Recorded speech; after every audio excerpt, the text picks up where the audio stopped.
Maybe the insanely high prices of homes is prompting you to think about teaming up with friends to buy one. Or maybe you're fed up with the individualism and isolation that our capitalist culture promotes. Or perhaps you recognize the inequity and the speculative market that our current homeownership model perpetuates. Whatever it is that has you pondering the idea of purchasing property with others, I want to share some resources to help you better navigate the legal, financial, and even the interpersonal relationship aspects of this process. Whether it's single moms pairing up to live together in a mommune, friends buying a house or apartment building together, or bigger visions like a permanent real estate cooperative. People are finding ways to come together to make home ownership a tangible reality.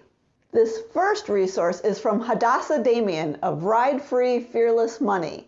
It's a super helpful and very extensive blog post about how to buy a house with your friends. While the first part of the blog post covers the more legal and financial side, technical side of how to buy a house together, the second part is how to own the house and maintain it together. How do you manage a household with other people? These are really important conversations to have with people before you move forward in buying a house together. Single moms are recognizing the benefits of living together, such as built-in babysitting, shared costs, and moral support. In this Yahoo Finance article, Holly Harper describes how she and another divorced mom used a tenancy in common mortgage to buy a 4-unit apartment building together. They each moved into a unit and then rented out the other 2. These tenancy and common mortgages aren't just a tool available to single moms.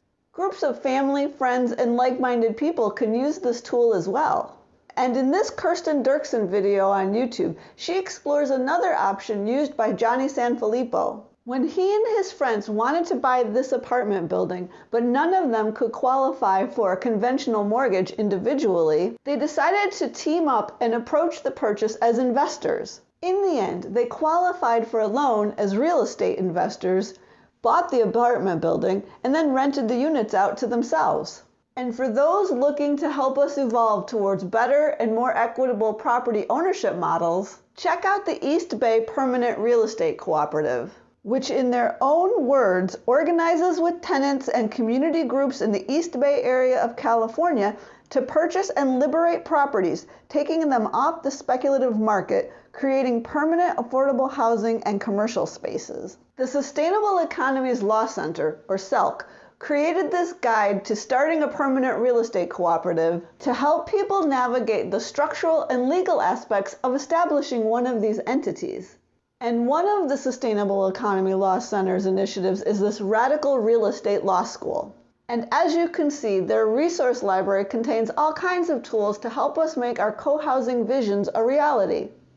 I especially want to point out their sharing agreement for co-housing projects. Talking through the answers to these types of questions with someone you're considering buying property with ahead of time is super important before you even make the decision to pursue this together, to make sure you're on the same page about some really important issues. I'd love for the comments section of this video to become a repository of resources to help people navigate the process of buying property together. If you know of other helpful websites, organizations, and tools, please share them so we can learn together and help make housing a lot more affordable, accessible, stable, and a lot less speculative. How to buy a house with your friends, Part 2. If home ownership seems unattainable to you, you may want to consider combining forces with friends or family, be that birth or chosen, to make it happen. Certainly this path of jointly owning property adds layers of complexity to the mix, but there are more and more resources available to walk you through this process. There are even companies now like Paradigm and CoBuy that do just that. And Deandra over at Simple Real Estate has posted a couple of videos about buying apartment buildings with your family, which could easily apply to friends as well.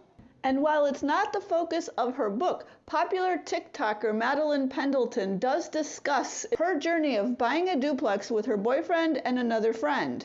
I shared even more resources to help you buy property with friends and move real estate out of the speculative market. in this earlier video I made that you can go back and find in my profile. It sucks and is terribly unfair that it is so much harder to own a home these days. However, I do wonder if this option of finding ways to buy property and live together could reduce the isolation, loneliness, and overwhelm that so many are experiencing. Whether it's having friends on site to hang out with, the support single moms are finding together in mommunes, the opportunity to age with more dignity and have more fun in a Golden Girls type home, or the love, joy, help, and care that family members, be it chosen or birth, can offer in a multi-generational living situation. It seems to me there are multiple upsides to buying property together. I definitely see some kind of Golden Girl or multi-generational living situation in my retirement plan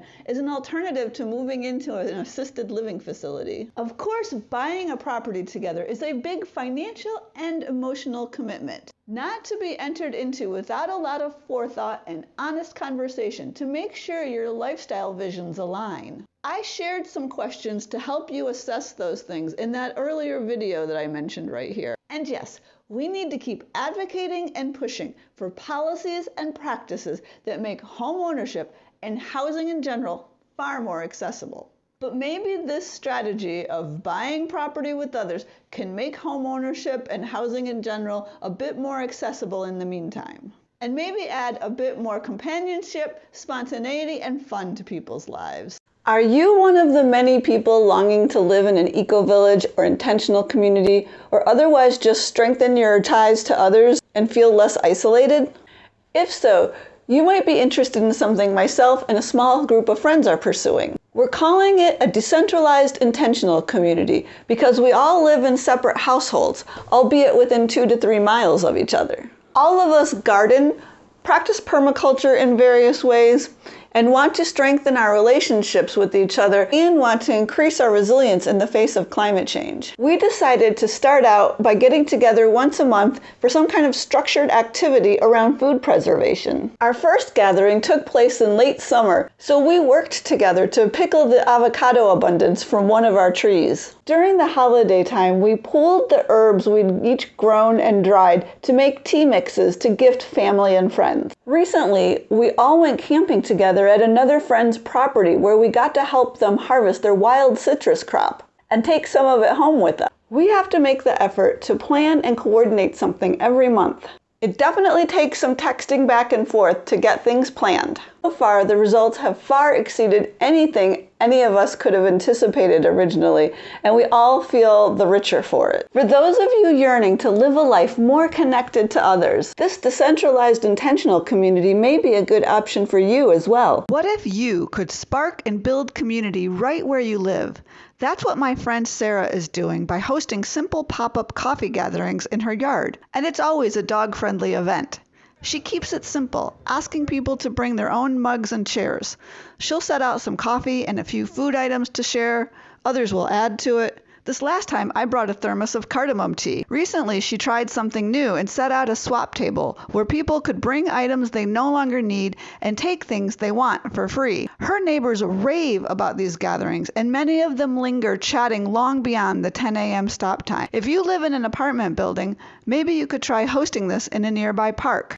We're only limited in connecting with each other by our lack of initiative and imagination. So how do I share my property and participate in the gift economy while still maintaining my boundaries? Since I talk a lot on social media about finding ways to operate in the moneyless economy, this is a great question. And I imagine each of us would answer it a little differently. My current house has 2 bedrooms and 1 bath, and that second bedroom, which I'm in right now, is my office and guest room. These days, I don't have a roommate like I have in the past when I've lived in places with more bedrooms. So these days, what I'm doing is trying to find other ways to share parts of my property or make them accessible to others.